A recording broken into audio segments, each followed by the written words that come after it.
on down to the barber shop where there's more gossip going on than any beauty shop you'll ever see here.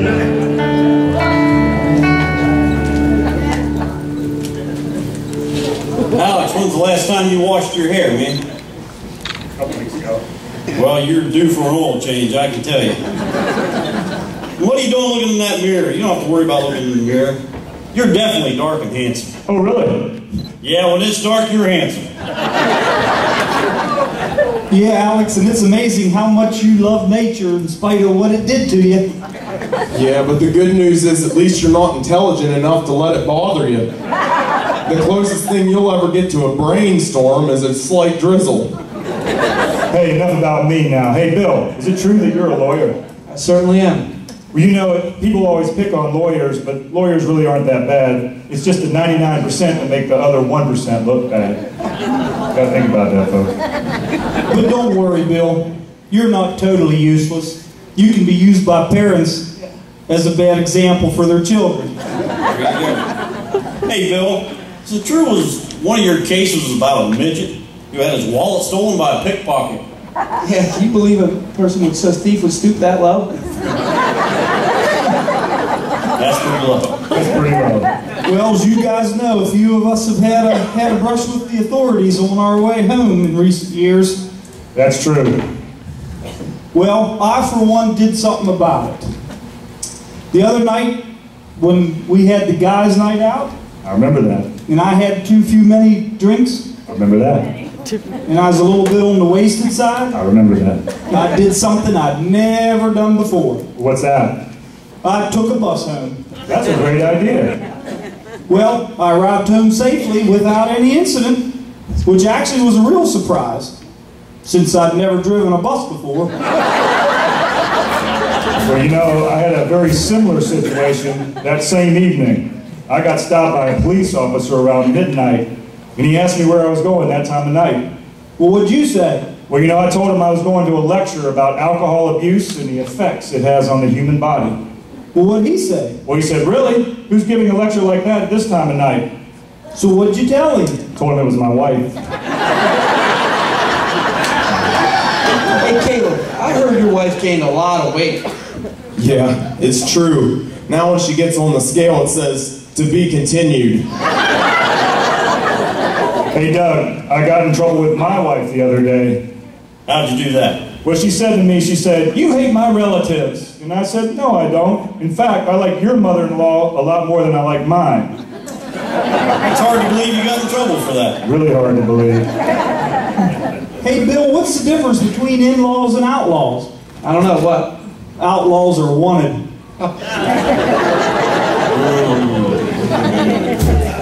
Hey, Caleb, why is a laundromat a really bad place to pick up women? I don't know why. Well, because a woman who can't even afford a washing machine will probably never be able to support you. Right. Good advice, Caleb. Hey, Bill, how much does it cost to get married nowadays? I don't know, Caleb. I'm still paying. Well, let me tell you guys, my wife's an angel. Well, you're lucky, Doug. Mine's still alive.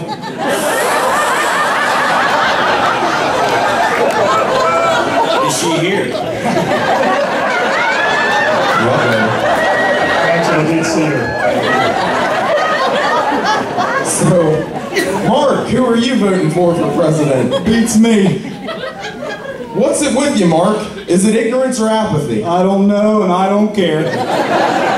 Well, what I'm worried about is the economy and the possibility of inflation. You know, Caleb, you're absolutely right to worry. When I was young, back in the good old days, you could go to the store with a quarter. You could get a loaf of bread, you could get a dozen eggs, you could get a watermelon, a brand new bike. Can't do that nowadays. No siree. There's way too many surveillance cameras.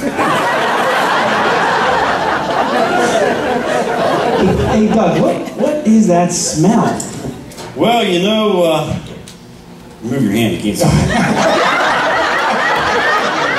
Smell, man. I spent a fortune on deodorant before I realized that people didn't like me anyway. I actually thought it was Pedro, the burritos. You know? Well, you know, you've obviously been saving a lot of money recently on that deodorant. You know, I got in real trouble with my wife last week, Mark. How's that? Francisco, Pedro, Alfonso. My new friend, Mark Bell. My son told my wife that when we were on the bus, I told him to give up his seat for the pretty lady, really pretty lady who got on the bus. Well, that sounds like the gentlemanly thing to do. What's wrong with that? Well, my son was sitting on my lap.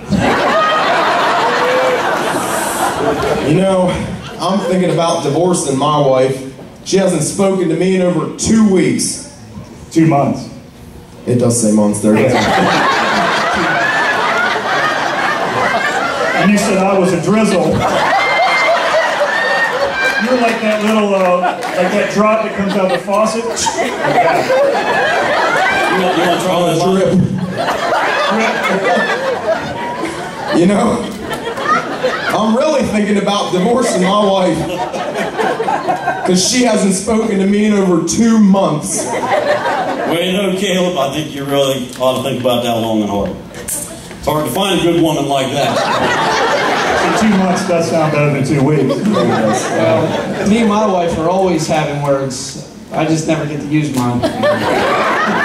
Well, when my wife talks, she has a slight impediment in her speech. Every now and then she stops to breathe. Is that the same wife you're already in trouble with? We might as well keep digging. You're done. You are done. Oh man. If you had 2 wives, I wouldn't be so worried. The problem with women is, first it's the marriage, they want to do that, and then it's the kids. And the problem with kids is you spend 24 months of their lives teaching them to walk and talk, and then they spend the next 24 years and you try to tell them to sit down and shut up. What I think is interesting is that adults are always going around asking kids, what do you want to be when you grow up? What do you want to be when you grow up? I think it's because they're looking for ideas. Especially the drizzle guys.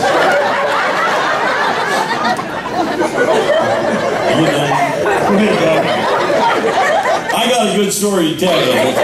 Here we go. I was out driving north on I-99 this morning. I'm driving up there about 90 miles or 70 miles an hour. I look off my left shoulder and here comes this lady in this bright new shiny Cadillac. She must have been going 80 or 90. And she had her face plastered right up against the rear view mirror, putting on her makeup. You believe that? Oh, I looked away for a second, looked back over, and there she was, halfway in my lane. Now, I don't scare easily, but let me tell you, she scared me so bad that I dropped my electric razor. Which in turn knocked the donut out of my other hand. Took me about 10 minutes to straighten the car out using my knees up against the steering wheel. When I did that, I dropped the phone and it fell in the coffee, which was between my legs. Burnt my private parts. That's going to take a long time to heal. Are you talking about the veteran? The veteran, yeah. Ruined my cell phone and disconnected the call I was making. Darn stupid women drivers anyhow. Yeah. You know, Caleb, you really look upset about something. What is it? Well, first my wife read a book called Twin Cities, and then we had twins. Then she read a book called The Three Musketeers, and we had triplets. So what's wrong now? I gotta get out of town. She just read a book called The Birth of a Nation.